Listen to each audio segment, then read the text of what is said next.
Good day and welcome to another interesting episode of From the Correspondent on Signature TV. I am Emmanuel Tewasi, and as you know how we do it, we have interesting stories lined up for your viewing pleasure. Well, first of all, we'll look at the former Akwa Ibom State Governor Obang Victor Atta, who criticized the 1999 Constitution as a military constitution, calling for a more robust move to rewrite the constitution. That happened at the National Summit on Nigeria's constitutional democracy in Abuja. Then we'll look at the Joint Admission and Matriculation Board recently set a cut-off mark for tertiary institution at 150 for universities and 140 for College of Nursing Sciences and 100 for polytechnics and colleges of education. And we'll look at Nigerians' reaction to these cut-off marks, particularly as it concerns the colleges of education, which their its cutoff mark is 100. Someone who is supposed to impact knowledge and value into the younger generation would be enrolled into a higher institution of learning with a cutoff mark as low as 100. What do you make of that? Then we'll look at efforts by Siege of Support Foundation in partnership with OGR Fair Foundation to sensitize inmates and students of Enugu State College of Health Technology in Oji River on medical practices for healthy living. Then we'll look at efforts by philanthropist Everest Naji, founder of Odegene Foundation, who donated 56-room hostel to Godfrey Okoye University and was officially commissioned by the Catholic Bishop, Most Reverend Dr. Callistus Onaga. Then finally, we'll bring you stakeholders in the oil and gas sector are divided over a proposed new agency for decommissioning of oil and gas installation, with lawmakers and regulators recently debating its merits and demerits. We'll be unpacking all these and more right after this break. Do stay with us. Every second, every minute, every day, news is breaking. Events occur and there are new developments. At Signature TV, we follow these stories objectively, bringing all sides without bias, explaining the complex issues, breaking down the numbers, and investigating the issues behind the news. Anywhere and everywhere, near or far, wherever the news is, we will be there. Signature TV. News in your pocket.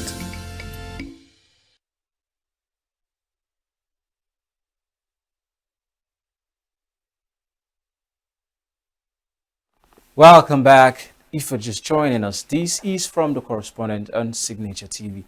Here we bring you stories behind the headlines by engaging with our correspondents to hear firsthand their experiences on the field while trying to get information that satisfy our information need. And today on our lineup, the former governor of Akwa Ibom State, Obang Victor Atta, has faulted the 1999 Constitution, describing it as a military constitution that lacks the input of Nigerians and not in the interest of the majority of Nigerians. Atta stated this at the National Summit on the future of Nigeria's constitutional democracy that took place in Abuja. Let's take a look at how that summit went. The Abuja Summit, which will run for 2 days, aims to push for fundamental amendments in the 1999 Constitution to make it inclusive and equitable.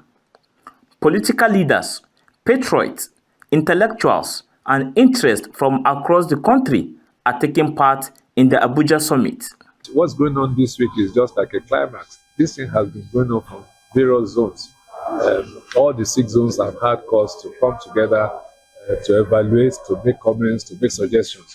And what we're just trying to do, like I've said earlier on, is to collate all of this, distill them, and then turn them away from a cacophony of voices to a solid document. This constitutional conference, we are seeking that powers will be devolved. Too much power at the center. Unitary system has not favored us. We never favor us.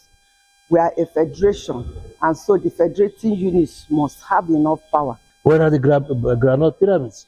We don't see them again. Where is the huge? We're #1 in producing cocoa in the world. Why don't we produce again? Because everybody is today depending on the oil from Niger Delta. We'll come and sit down and share the oil. But our fathers didn't do that. Our fathers had granite pyramids and they had all these other things to produce. We're a productive country. We're not only consuming. The former governor of Akwa Ibom State, Victor Atta, faulted the 1999 constitution as a document forced on the people. He said that the constitution needed to be amended for inclusivity and to promote constructive collaboration among all sectors of Nigeria. The legitimacy of the 1999 constitution, the viability of our current political system, the path towards restoring true sovereignty to the Nigerian people. This agenda, therefore, is not only the right one, but it is in fact the only one that matters now. We endorse it in its entirety because the truth is this: the 1999 constitution was not the people's constitution. It was a military decree imposed without the consent of the people. The military suspended the 1963 constitution, which remains the last legal expression of our people's collective will and agreed terms of conditions for staying together. That constitution, I'd like to emphasize, was suspended. While officially declaring the event open, former Secretary General of the Commonwealth, Chief Emeka Anyaoku, spoke on the significance of the summit. Our present 1999 Constitution, as amended, is not such a constitution. It was not democratically formulated. It was instead imposed on the country through a decree by the military administration. And the governance system derived from it is not only non-inclusive, but also induces over-expenditure of the nation's resources on administration rather than on capital development. Hence, the need for a new constitution made by the peoples of our country. Other delegates spoke to journalists on the expectations from the summit. 103 million Nigerians are living under multidimensional poverty. 18.5 million Nigerian children are out of school.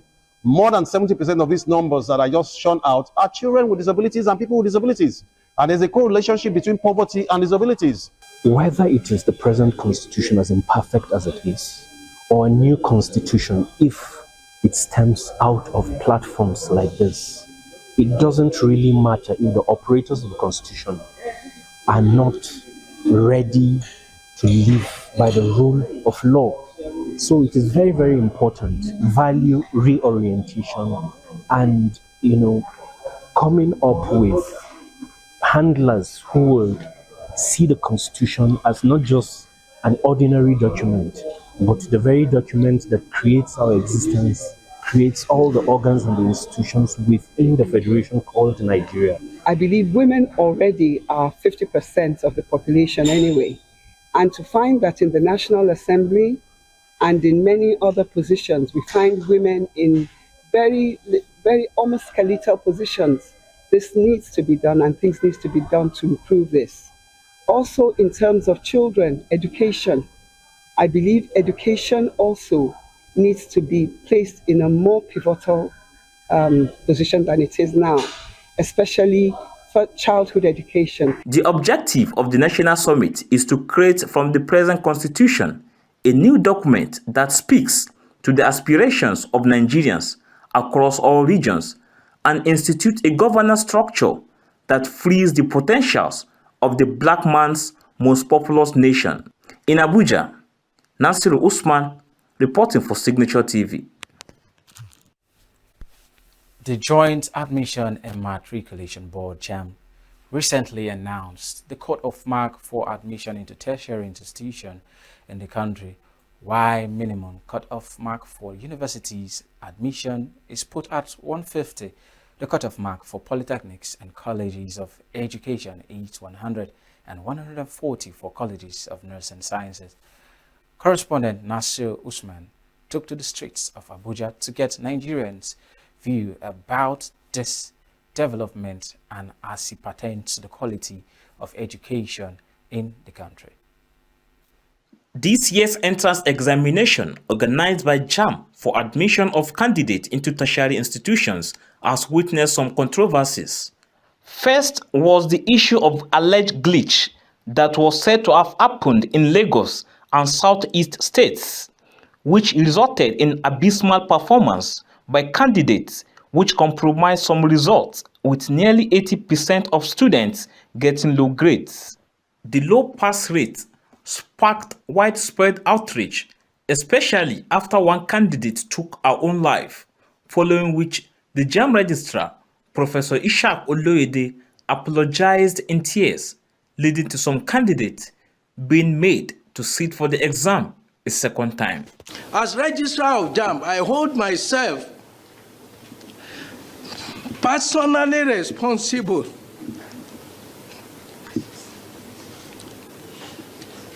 including for the negligence of the service provider and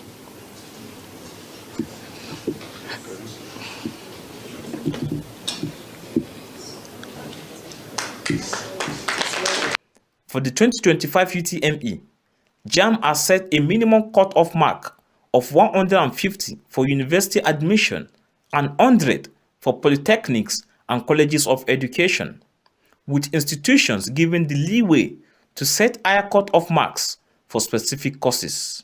What is, however, disturbing to some education watchers is the consistent reduction in cut-off mark for colleges of education, which are supposed to produce future teachers. They see it as a reflection of the level of neglect of the education sector in the country under successive administrations. If a student is taught for a certain period, it's expected that the outcome should be good. But now, here we are.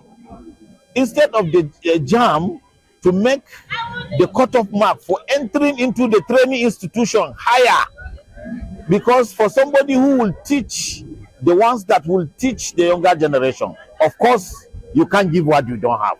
So a teacher is supposed to be an embodiment of knowledge, where you can be able to guide these children so that they can achieve greatness. Now, Jamb is coming up with the reverse. Honestly, this thing needs to be reviewed again, because to say that the failures are the ones sent to the teacher training institution, we are not ready. In fact, it's like we are not really overhauling the education system. Solving the problem of education in Nigeria must start from the basics. The lower cut-off mark for this year has sparked mixed reactions, with some seeing it as a step towards ensuring that more people are given opportunity for higher education, while others interpret it as lowering of standard. I think it will greatly affect them in a negative way, because these are teachers, and this cut-off mark is for College of Education. If it's reduced, and then I don't think quality teachers can be produced, and thereby it is going to affect the upcoming generation. Yes, that's my own opinion. Actually, reducing this very point, honestly, will not enable most of these students, to read very well and read very wide. Because as a result of that, honestly, it will reduce the quality of education. I want to feel that it's going to affect the quality of education negatively, because gone are those days when we have quality teachers that they go for this work because they have passion for it. They have passion for it. Now that Jamb has come to a joint admission matriculation board, has reduced the mark, the cut-off mark to 150, I think it's going to affect the educational background. Depending on the individual, because if the parents are to do the needful, caution them, they should read very well towards the Jamb. Honestly, it's a good development to them. During our time, I believe that for you to get 120 is not an easy task then. But now, 150, we are in digital world, we are no longer analog. So I believe that it's just a very unfair for them. So reducing that mark to that extent will really help in making people go to school, and in turn, those people will acquire knowledge to come back and also impart knowledge to those that are coming up. Perhaps time has come for the various levels of government to evolve ways of attracting the best brains to study education as a course, while giving incentives to the colleges of education to produce persons who will be equipped to impart quality education to their students. In Abuja, Nasiru Usman for Signature TV.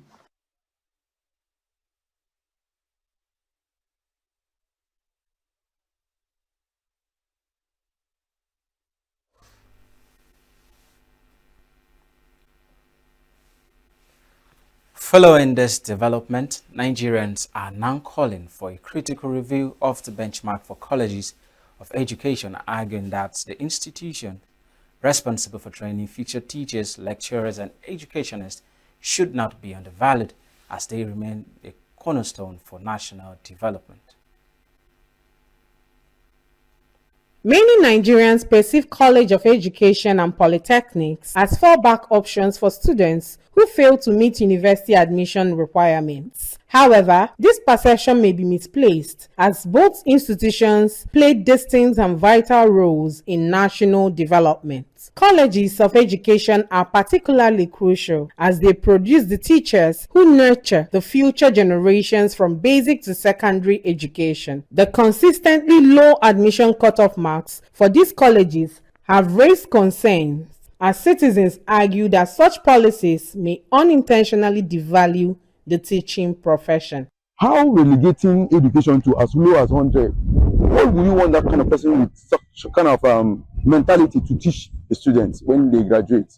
They're supposed to be a very high standard of grade to level them with, so that they will match up. You understand? There's a certain, just like they are not looking up to that education to be something that has better impact in the people. Because if education had been valued, people with high intellectual quotient are supposed to be the people that will be admitted into it. What may be the cause of this is the payment system, because they are not paying the teacher very well. If they have been paying teachers very well, they will know that this course demands people of intellectual high capacity. That place is the source of all the education. Even all those hierarchies, like doctors and everything, all those people raised from that place.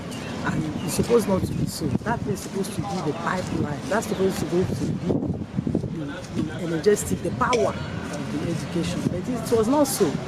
They saw that place. They see that place as a place that is not worthy to. And why the place is the pipeline. On the faculty, because they have all those things in education, they don't value it. Some senior secondary school students who just concluded their NACO examinations spoke of their career choices, none mentioning the teaching profession. My name is DJ Valentino. I want to be a lawyer. I don't know why. I don't know why. Okay, my name is Susan Marvelous, aka Energy. I want to be a nurse in future. I want to be a legal practitioner. To attain mercy for those for less privileged. This is my last day in secondary school. I want to be a medical doctor. That's my dream. That's my passion. Because I want to save lives. This is my last day. I want to be a radiographer. An educationist, Onyemechi Ndubisi, attributed the low cutoff marks for education courses to dwindling demand, especially when compared to other fields such as medicine, law, and engineering. According to him, fewer students aspire to become teachers, which in turn affects admission thresholds for colleges of education. So education, as you know, is the foundation of life. But many people regard people in education as not very rich. And because of young people need quick money. If you ask students now, what department do you want to belong? What do you want to do in future? Less than 10% will mention to be a teacher, educationist. But about 90% of them say, I want to become a medical doctor. So because of high demand, more people more scores and cutoff will be high. He insists that meaningful reforms are urgently needed, not just in admission standards, but also in funding, curriculum, welfare of teachers, and career opportunities to elevate the status of the institutions and align them with their true value to the society. The society, I'm not talking of, you talk of passion. So how the volunteer workers under what yourself or UN, so you can do a job because of the passion. So maybe no passion, and the economy is so hard that if they their salary, so the take home is very poor. So you want to become like that person. Like if you're a farmer, if you're not proud of being a farmer, if you're not getting enough money, you may not advise your child to become a farmer. The values placed on these institutions by successive administrations in the country is no doubt a reflection of the level of importance placed on education and the practitioners. Perhaps time has come for rethink and for the various levels of government to come up with deliberate policies that will elevate the teaching profession, right from teachers training to those who teach at all levels through welfare packages and other incentives. After all, no nation can rise above the quality of its education, and no education system can thrive without well-trained and dedicated teachers. In Enugu, Chinemere Mikebunam reporting for Signature TV News. You're still watching from the correspondent on Signature TV.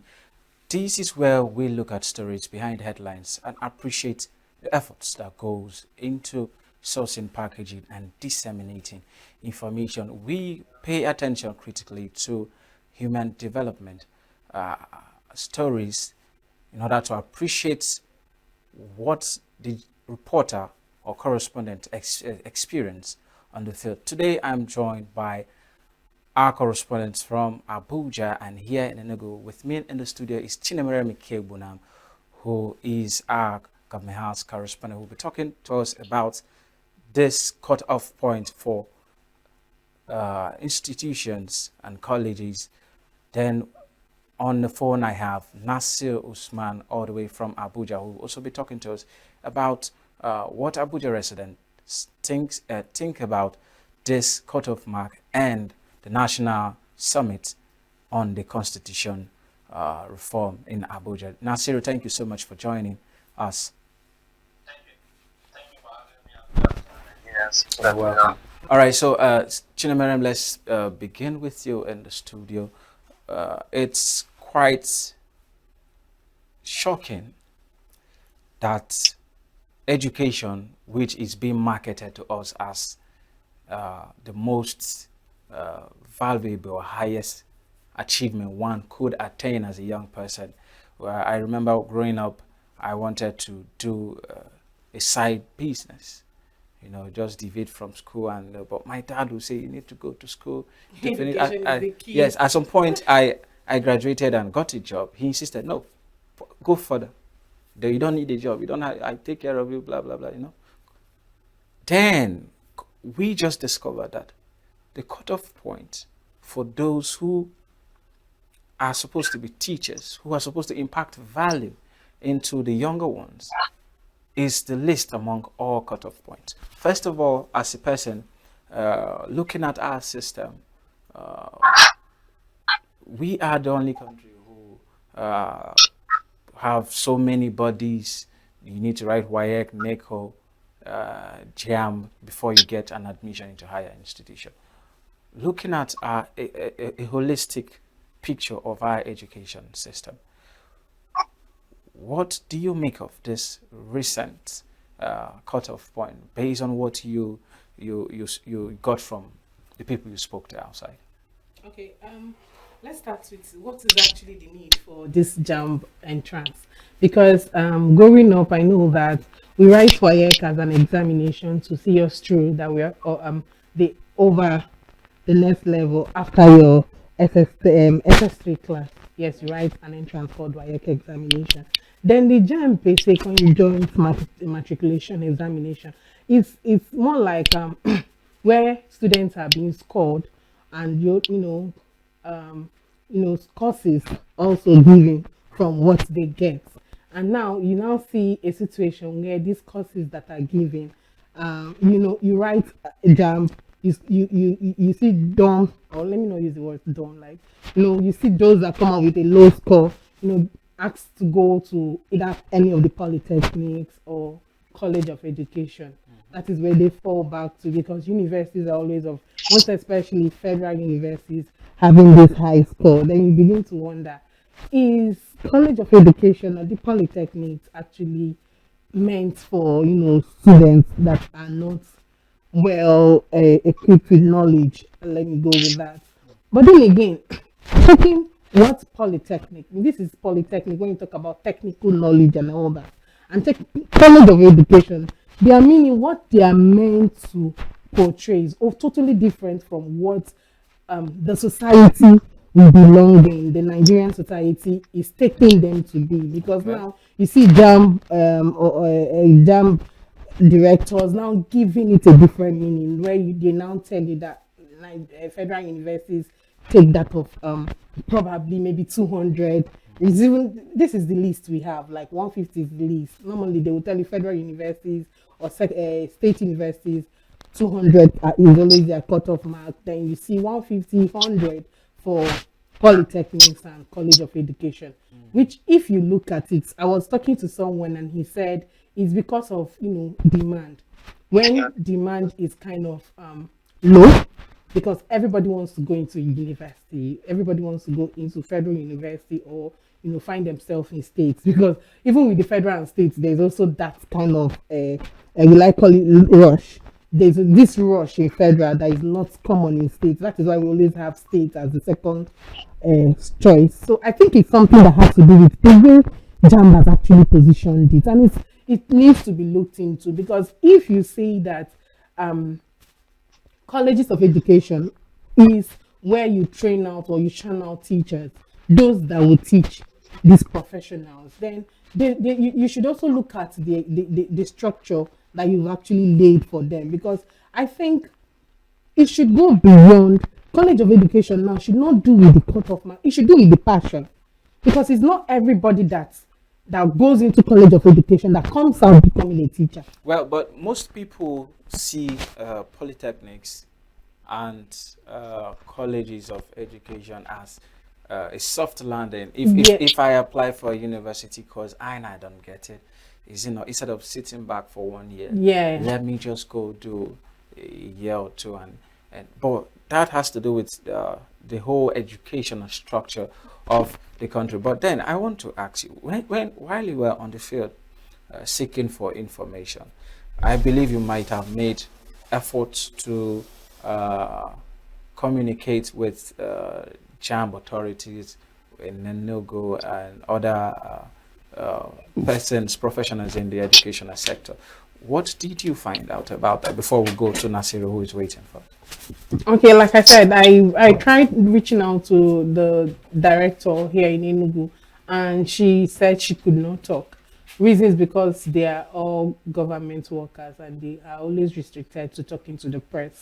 That if I would want any information regarding the way things are being done in the Jamb, that I should meet with those in Abuja. So I think Nasiru will actually do us justice with that. All right, Nasiru, if you can hear us, you also sample the opinion of Abuja residents on this issue of Jamb cutoff point, particularly as it concerns the colleges of education. Nasiru, what's your finding? Good afternoon. Chinebele, thank you for the points you have raised over there. You see, the issue of Jamb and the new cutoff mark has raised diversity among Abuja residents, whereby some people are seeing it as a welcome development, whereby it will give more students opportunity to go to school, while some are seeing it as a way whereby the education system in Nigeria is getting to collapse gradually.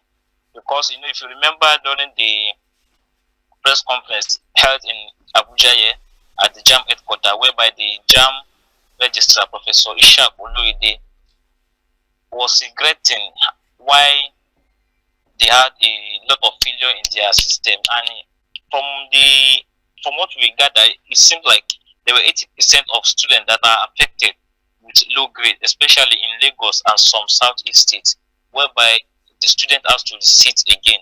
And the Jamb register was kind of regretting. He came out to tell Nigerians that yes, from their own hand, they have a problem and they are ready to work on it. So if, for instance, Jamb said they have a problem and they're working towards it, I believe the students also, they have their own part to play, whereby for you to have failed, definitely maybe you have not been preparing for that exam, or you didn't really study hard for you to have a good grade.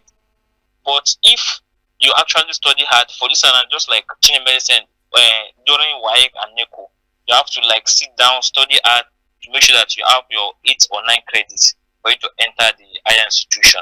But for Jamb, people just see it as, let me just read, let me just do it anyhow. If I do not go to university, the Federal College of Education is there for me, or the Polytechnic is there for me. So a lot of people in Abuja were not in support of the new cutoff mark by Jamb, whereby they are saying Polytechnic is being given 100. If you have 100 mark, you can study in the Federal Polytechnic. While if you have 100, you can also study in the College of Education. And if you have 150, you can go to the university. So for Abuja residents, what they are saying is that for education, because education is very important, education is paramount, education should have been given the highest mark. Instead of giving 150 to the university, you can give 200. That if you don't score 200, you won't go to the Federal College of Education, because that is where the teachers are being produced. And you cannot give what you don't have. As long as a teacher is not productive, is not good, is not well trained, and is not well outspoken, whereby the person is good, there's no way we can produce the upcoming teachers that are going to train the students that are coming. So for them, they fought in Jamb that they shouldn't have reduced the score of education to 100. At least it should have been better than 150 or 200 marks. But for a lot of people, when some Abuja residents spoke, they said reducing the cutoff mark to 100, it will make the students to be lazy, whereby they just see it as what is there in 100 to score out of 400. I can easily score 100. So it will make them lazy and they won't read again. And the level of seriousness that we usually have in those days is going to reduce gradually. While some are saying that some school teachers don't complete their school curriculum, because if a teacher can complete the school curriculum at the end of the term, at least they usually write Jamb in second term, I think. The teachers, if they have done their own parts, they see no reason why the students should be failing. Because these students, what is there for them not to pass? They are not paying their school fees, they are not paying anything. Everything that they need, their parents are supporting them and they're providing everything for them. So their own is just to sit down, read, and pass. But a lot of people still blame it on the level of maturity that they're having now, whereby the social media has taken over everything. A lot of people, students that are supposed to be studying, they're on social media, they're on TikTok, they're on Instagram, they're doing one thing or the other, at least, which is distracting them, unlike the normal way that they're supposed to have read, add, and pass. Okay, so for a lot of... Sorry to cut you short. You said the students may seem to be distracted, and it kind of look as though the cutting down of this cutoff mark for Jamb looks like encouraging laziness and lukewarmness towards education. Because if students already are distracted, do you think it was a wise idea to beat down the cutoff mark down to as low as 100 as we have it now? No, I don't think so. Because the best thing it should have been is you should maintain that normal mark which has been there before. So now reducing it or bringing it down again is not good at all. You know, I, during the course of my the port, I interviewed the principal of government secondary school, Dobi in Gwagwalada, and that man was so much in pain, whereby he was really not happy with the way Jamb used the cut-off mark, whereby he said the present administration is like they didn't value education, or they didn't put much hope on education, whereby if the Nigerian government is really serious about education and about producing the next generation of teachers, they shouldn't have reduced that cut-off mark, whereby if possible the education should have been given the higher points or higher score. You know, for instance, now if you're applying for Jamb, you know, we have first choice, second choice, third choice, and fourth choice. The first choice is usually the university, while the second choice is Federal College of Education, and third choice is Federal Polytechnic. So even in the Nigerian system or in the Nigerian educational something, they regard education and university as the number one, while giving less priority to Federal College of Education, whereby if you didn't pass or if you are not getting admission in the federal and the university, let my people go. You can easily go to the College of Education, or you go to Polytechnic. So there, whereby you have a lot of crowd in the classes and a lot of things are being done there, which is not supposed to be the right thing. So a lot of people are saying the education, and especially the education, should be given more priority than university or the Federal College of Education. All right, Nasiru, thank you so much. You made a lot of points while talking. I would like to know if you made any efforts to get clarification from the Jamb headquarters on why this decision became very imperative for them. I don't know if you were able to succeed with that. Well, no, because the reason was because there was a summit here in Abuja, I think earlier this month, or yes, I think it was in June or July, whereby the Jamb register and the vice chancellors from all 30 states in Nigeria, both private and government universities, they meet in Abuja here, and a lot of things were deliberated on. And from what they discussed at that meeting was that since there was mass failure in the 2025 Jamb, so the best way or the best thing they can do is to reduce the cutoff mark for the students, whereby the students will have opportunity of going to the university, while some will go to the Federal College of Education or some will go to the Polytechnic. So at that meeting, it was agreed on by the Jamb register that the new cutoff mark for 2025 is 150. It was at that forum that they decided on that. And the Jamb register made mention that every university has its own right of making their own cutoff marks themselves, whereby, for instance, if you want to study medicine, let me take, for instance, ABU as an example. Now, multiple universities either. If you want to study medicine, if you score 150 in Jamb, they can say for you to apply for medicine, you must score 200. Okay. Or for you to apply for mass communication, you must score 180. So Jamb has given their own, while the universities across the country are also given the mandate to set their own cutoff marks themselves, so that they will have the best student at the end of the day. All right, thank you so much, Nasiru. You just mentioned that Jamb gave universities liberty to set their own cutoff mark. It kind of as though sounded as if while they're trying to gather and control, they are also at the same time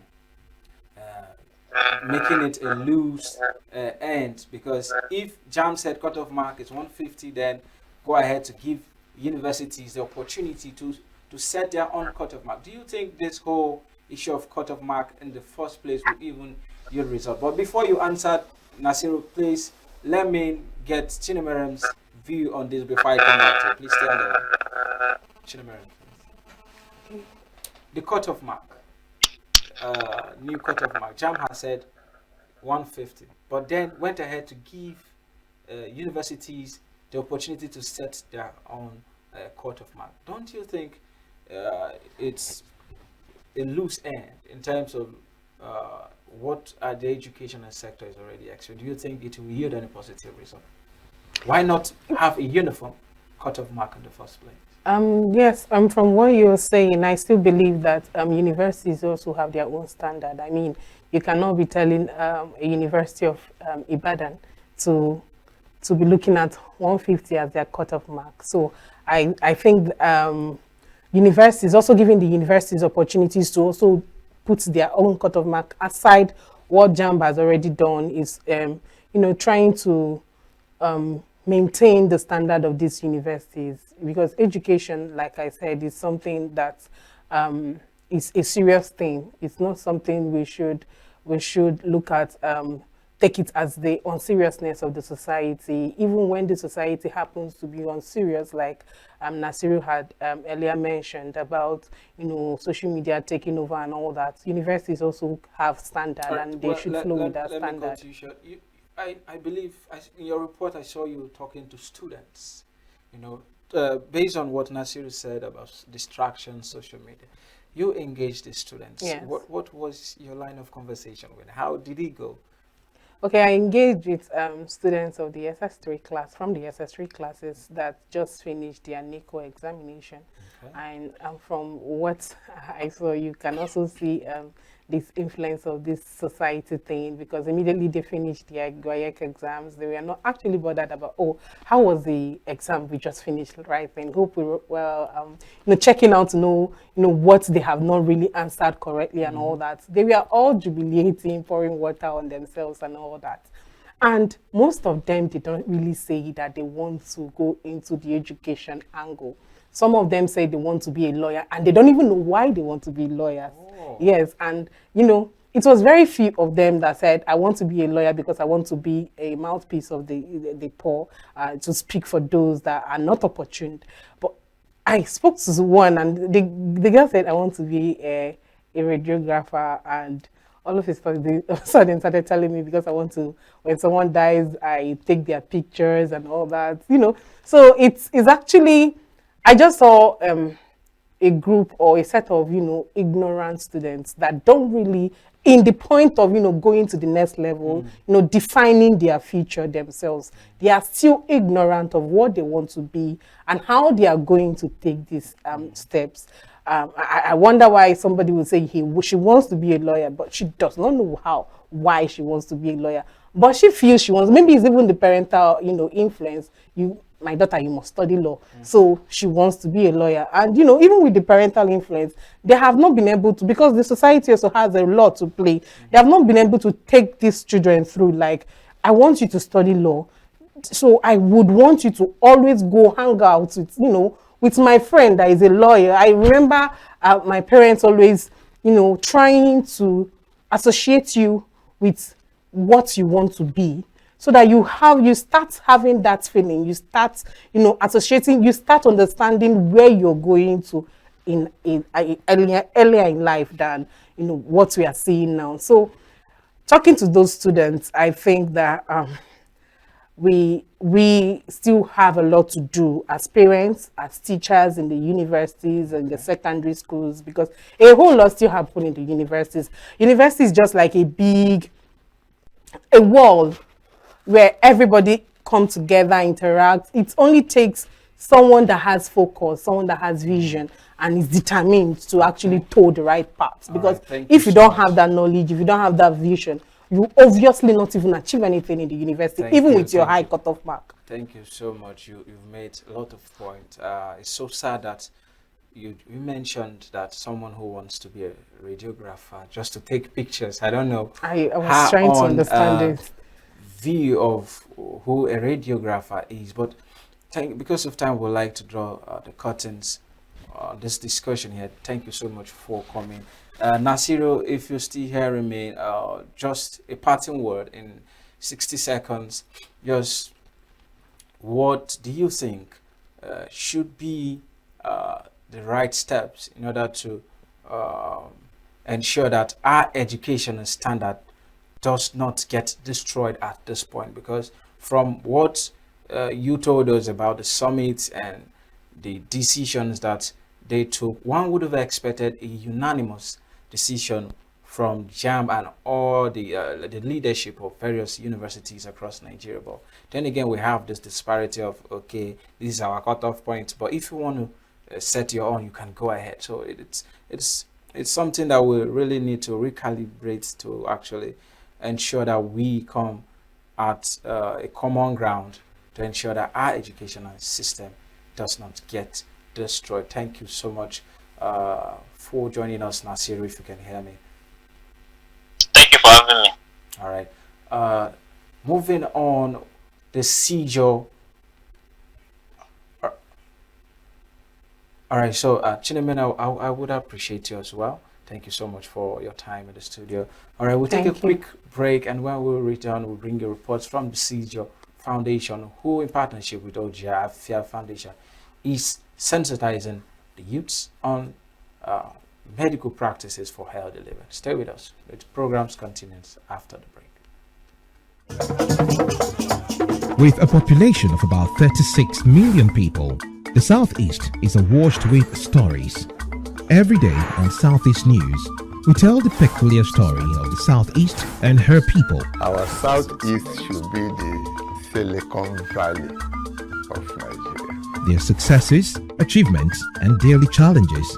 Do you have a Southeast story to share? Community achievements and challenges, completed and uncompleted projects, bad roads, water scarcity, erosion, flooding, insecurity, or even disagreements? Bring it on to Southeast News. On Southeast News, no story is too big or too small. Southeast News. Let's tell our story. Showing on Signature TV every weekday at 4 p.m. WAT, 1600 hours GMT.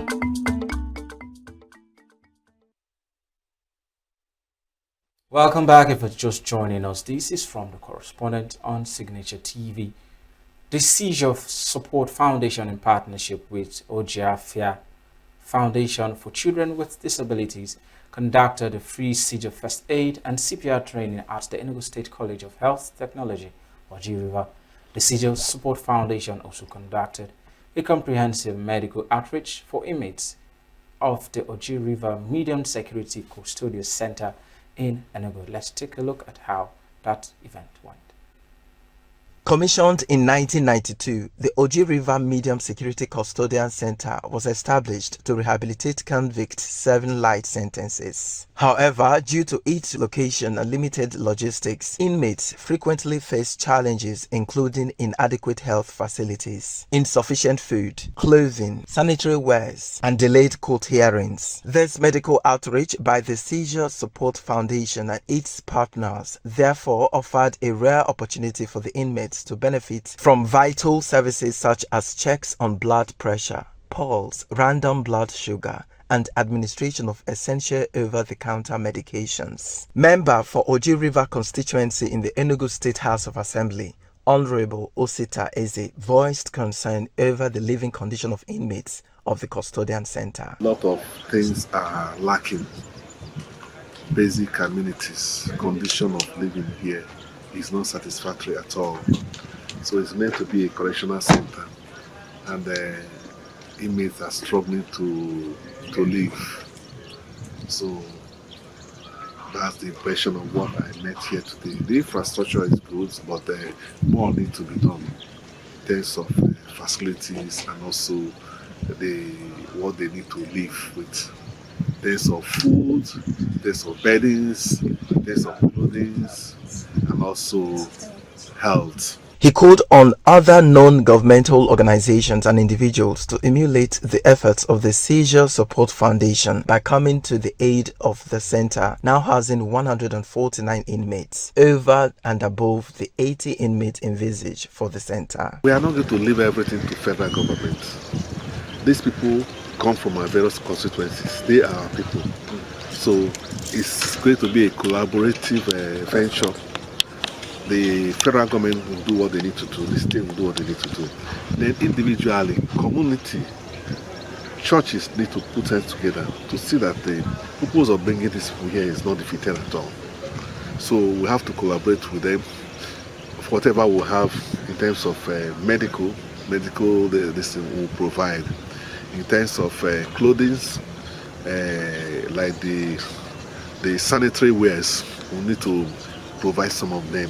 At the Enugu State College of Health Technology, the Seizure Support Foundation, in partnership with the O.J. Ajayi Fair Foundation for Children with Disabilities, was equally at the Enugu State College of Health Technology, where it conducted a training session to equip the students with critical life-saving skills on first aid for victims of seizure and cardiopulmonary resuscitation, CPR, to help them save lives of those who experienced cardiac arrest. You're going to count to me.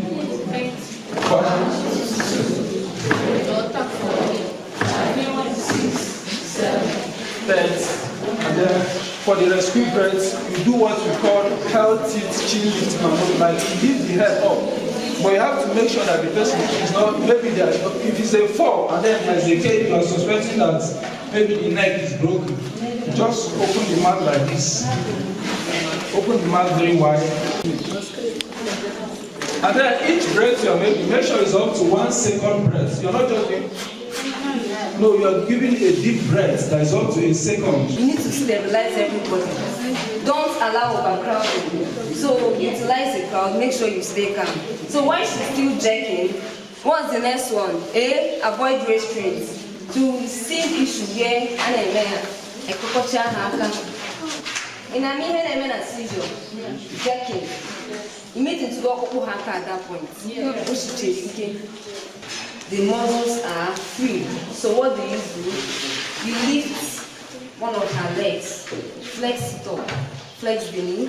Then the next thing you should do is you bring in her hands towards her chest. So you're looking at this position. Then you place one hand on her knee, place one on her shoulder. Then you turn her. The interactive training encouraged student participation through a question and answer session, which left attendees appreciative and motivated to apply the newly acquired knowledge. I learned a lot, about the seizure and the CPR. Understand?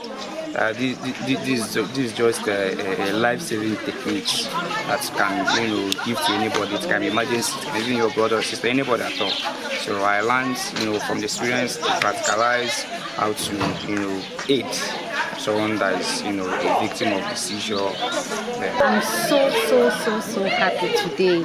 At least based from the things that they've been teaching us in the class, though they've been doing practical for us, but I've gained more knowledge today. At least anywhere I see someone that needs CPR, I can equally give it out. Anywhere I see someone on choking or of anything or drowning, I can give CPR. If I give anyone that have seizure based on what we've been taught today, I can equally resuscitate the person and give the person life before taking the person to the hospital.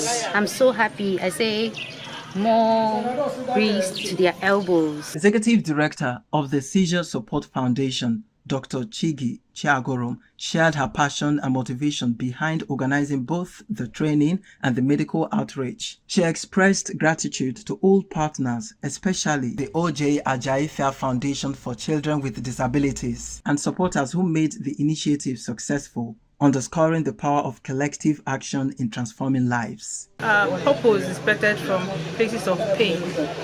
So it was a result of someone very close to me that was diagnosed with seizure disorders. And I had issues with his schooling, I had issues with his health.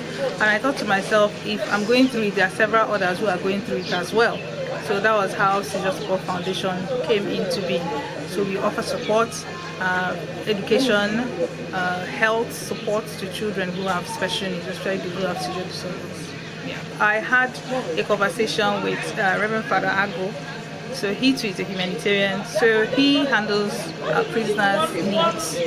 So we got talking. He told me the things that he's been seeing in the prisons, especially the OG prisons, and asked, since I'm in the development space, if I could join him. And I told him that we have our niche. But there was something he said that caught my attention. He said prisoners are also vulnerable. Since we are out to take care of people who are vulnerable, who for some reasons do not have a voice for themselves or of themselves. So when he said that, I said, well, let's jump on it. A big thank you. You missed out on another partner of ours, OJ Ojaifia Foundation for Children with Disabilities. They also partnered with us for this particular training. So I thank them immensely. I also thank the Correctional Facility Superintendent. He was really very graceful. He really accepted us. I thank Honorable Ositeze, the Honorable Member for Oji River constituency. Kudos to, of course, Reverend. It's not a Catholic priest, Reverend Francis Sago. He was the one that actually planted the seed that took us to Oji River Correctional Center. And I don't think Seizure Support Foundation is going to stop with this particular trip to the prisons. I think it's something we want to continue doing and expand on as time goes on. The smiles and stories of hope from both the inmates and students are clear indications of the profound impact of dedicated service and efforts to build healthier and stronger communities across Nigeria. Christopher Lele, reporting for Signature TV. Welcome back. This is from the correspondent. Nigeria's Super Falcons won their 10th WAFCON title, defeating the host nation Morocco 3-2 in a thrilling final in Rabat. This victory marks a sensational second half comeback which reaffirmed Nigeria's dominance in African women's football. Indeed, Mission X has been accomplished. And that's it for today's episode. I remain Manuel Tewase. See you next week and remain blessed.